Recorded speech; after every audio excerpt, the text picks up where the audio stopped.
Final abierto aquí siempre en televisión regional. Hoy nos vamos a meter con un tema que tiene que ver con los derechos humanos y con los juicios de lesa humanidad que se están tramitando en la justicia federal de aquí, de la ciudad de Rosario.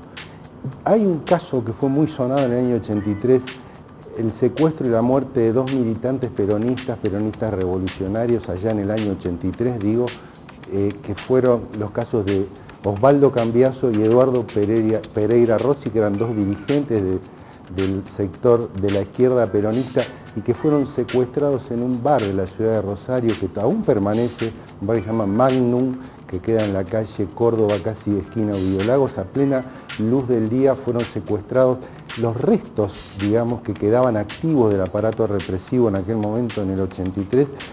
Tomaron a estos dos militantes, los llevaron por la ruta panamericana y pocas horas después los mataron. En este momento en la justicia federal se está tramitando el juicio a los responsables directos y también a los responsables ideológicos de aquellas muertes que causaron un enorme estupor en la ciudad de Rosario y digo yo, me animo a decir, fueron los casos más sonados porque la dictadura en ese momento ya se encontraba en franca derrota política, aunque conservaba, por supuesto, el control institucional del aparato del Estado. Estaba derrotada políticamente la dictadura, estaba en una salida casi bochornosa como la que finalmente tuvo. Sin embargo, algún sector activo del aparato represivo quedó vivo y golpeó sobre estos dirigentes del peronismo, de la izquierda peronista, luego de aquella enorme represión que fue la dictadura militar. Entonces, hoy vamos a recrear un poco esos dos casos y también lo tomamos como excusa, seguramente, para hablar de cómo van los juicios de lesa humanidad en esta ciudad de Rosario, esa característica de la época tan fuerte que marca a la Argentina, el único país seguramente de la zona, sobre todo del cono sur, de los que sufrimos enormes represiones, que sin embargo está llevando adelante un acto de reparación de justicia que nadie en ningún otro país vecino lo está pudiendo llevar adelante.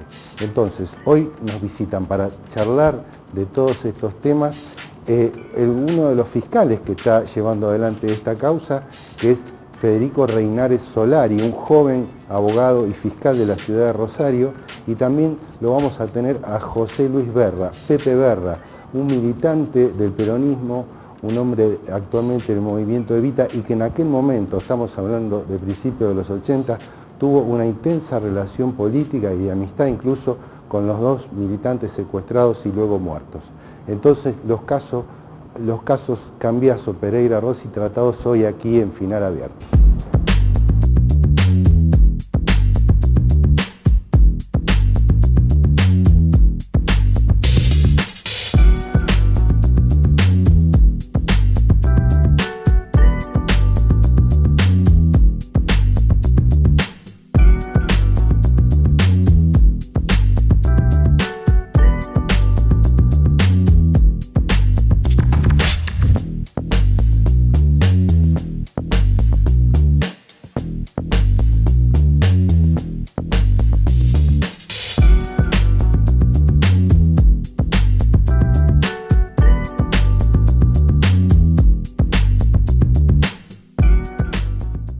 Bueno, acá para entonces meternos, como decíamos, con el caso Osvaldo Cambiaso y Eduardo Pereira Rossi. Gracias por participar acá en nuestro programa, gracias Federico por esta invitación que has aceptado. Igual Pepe Berra, nos conocemos de muchos años, pero nunca había tenido el gusto de que estés acá con nosotros. Gracias a los dos. Muchas gracias. De nada.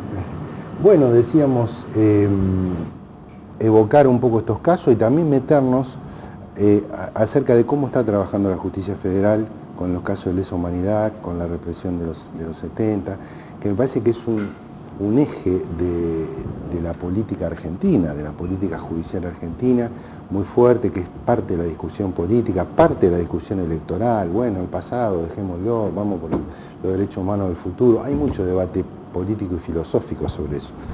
Vos, desde la perspectiva del sistema judicial, ¿cómo estás viviendo esto, Federico? ¿Cómo sentís que se está trabajando este tema? Bueno, este tema desde dentro del sistema judicial no lo veo, digamos, desde mi visión, sino que yo interpreto que formo parte de una nueva generación de operadores del sistema judicial, que nos referenciamos mucho en algunas nuevas concepciones sobre el sistema judicial, y algo que nos unió mucho y que fue un eje transversal que permitió juntarnos a todos fueron los juicios de lesa humanidad, porque lo que nosotros decimos como pauta general es que el Estado carece de autoridad ética para juzgar a cualquier persona si no compurga sus propios cuadros. O sea, si no juzga a sus propios cuadros que cometieron delitos aberrantes, no tiene autoridad moral para juzgar a un ladrón de gallina. O sea, hay una canción de Ataque 77 que decía: esta ley castiga sin piedad al que robó por mantener a su familia, pero indulta a aquellos que robaron la ilusión, y a eso le llaman justicia. Y en aquel momento, a mediados de los 90, eso tenía muy poco de justicia. O sea, a partir de ahí, de todo lo que estudiábamos en la década del 90, lo que nos formamos en esa década, este era un eje, digamos, el reclamo en aquel momento de memoria, verdad y justicia, y después para nosotros haberlo podido llevar a la realidad y ver la transformación del servicio de justicia en este punto nos parece un aspecto fundamental para la discusión del presente y del futuro, no solamente del pasado. Es importante por ahí decirle a la gente, explicarle un poco cómo el sistema judicial que está llevando adelante los juicios de lesa humanidad lo hace, por supuesto, respetando toda la formalidad del sistema penal argentino. Digo, no se trata de ametrallar a nadie contra la pared, digamos, sin causa, o sin pruebas, ¿no? Claro, por hacer una figura, a veces cuando transcurren las audiencias y las víctimas tratan los relatos de cuando los interrogaron bajo tormentos, o sea, bajo torturas. Entonces, bueno, es una figura interesante ver esa figura, contraponerla con el juicio actual, digamos. O sea, los victimarios tienen todos los derechos que se les negaron a sus víctimas, y es lo que corresponde, porque cuando el derecho cierra el sistema, es decir, si usted no respetó las garantías, nosotros se las vamos a respetar. Eso nos permite, digamos, el derecho tiene una pauta orientadora que es la igualdad, que tiene que ser para todos. Precisamente esto es lo que lo distingue del derecho penal del enemigo. Este es el derecho penal que es para todos igual, que respeta las garantías a todos.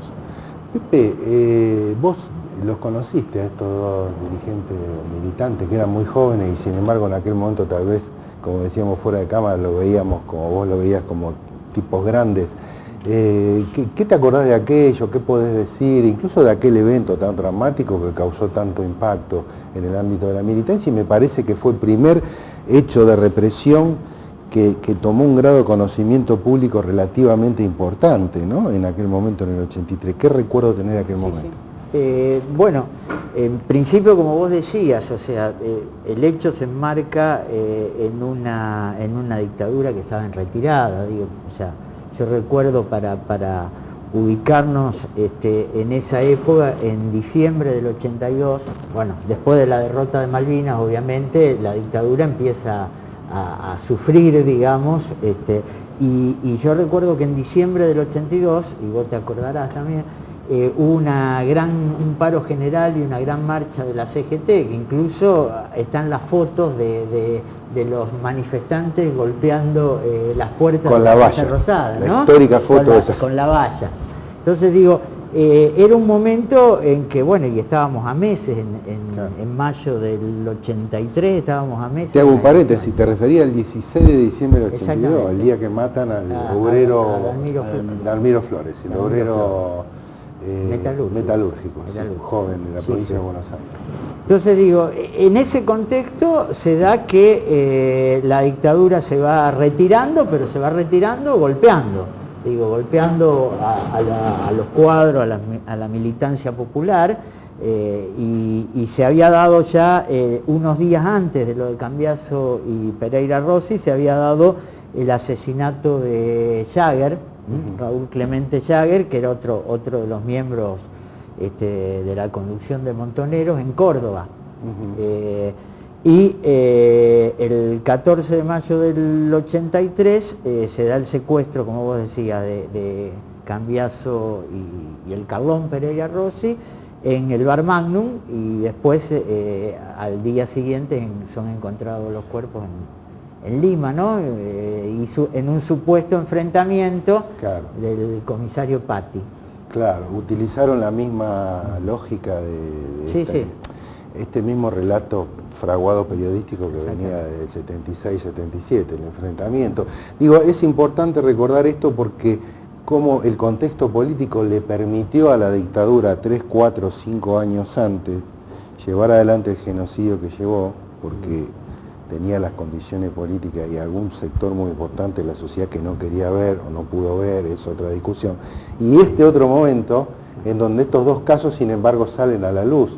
¿Cómo fue que...? Bueno, porque era un momento de, digamos, por ponerle un nombre, de avance del pueblo, digamos, sobre la reconquista nuevamente de la democracia. Entonces, estos dos hechos golpearon muy fuertemente en todo el arco político. Además, digo, en el caso del viejo Cambiaso, era un dirigente público que estaba armando la agrupación peronista para la liberación, se llamaba, donde estábamos armando, que era una agrupación que adhería a Intransigencia y Movilización Peronista, que era una agrupación nacional del peronismo que se iba a presentar en las internas, digamos, del peronismo, que se presentó incluso en virtud del proceso electoral que se venía en octubre. Entonces, digo, era en ese momento el viejo Cambiaso, que era un tipo además muy querido y muy respetado, porque era un tipo muy bonachón. Nosotros le decíamos el viejo precisamente, y hablábamos fuera de cámara, tenía 45 años, si no me equivoco, una cosa así. Pero claro, para nosotros que éramos todos pibes de 20 y pico, era mucho mayor que nosotros. Claro. Y le decíamos cariñosamente el viejo. Pero un tipo muy, muy querido, muy respetado, muy bonachón, muy en el trato, muy amable, muy campesino, un trato muy directo.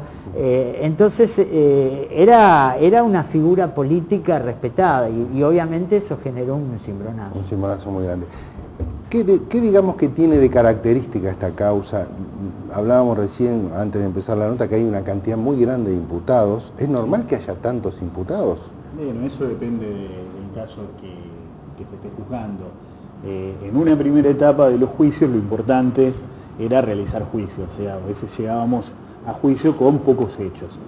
Últimamente, por lo menos la estrategia del Ministerio Público Fiscal es acumular la mayor cantidad de causas posible para tener, y eso, bueno, es mucho más rápido, mucho más efectivo, y eso, bueno, hace que haya muchos más imputados y mucho más víctimas. En este caso, las víctimas son 2, pero hay 12 imputados porque lo que se imputa es a los miembros del aparato de poder, al presidente de aquel que decía que era presidente en aquel entonces, Reinaldo Benito Viñone, a los miembros de la estructura del Comando del Segundo Cuerpo, a los que practican el secuestro, que son miembros del Destacamento de Inteligencia 121, y a Luis Abelardo Patti y Espataro, que son policías de la provincia de Buenos Aires, que son los que fraguan el supuesto enfrentamiento. Claro. O sea, porque todos estos hechos, o sea, los hechos del terrorismo de Estado, todos fueron cometidos por una multiplicidad de personas, por una estructura de poder, y lo que se llamaba la patota, es parcialmente cierto llamarlo la patota, porque está bien, sí, actuaban como una patota en el sentido de que actuaban sin reglas, pero detrás de ellos estaba todo el caudal logístico, material y humano del Estado con toda su estructura. Era lo visible, detrás había muchas más cosas, ¿no? Bueno, hacemos un pequeño cortecito y después la seguimos, chicos, bueno. Segundo bloque.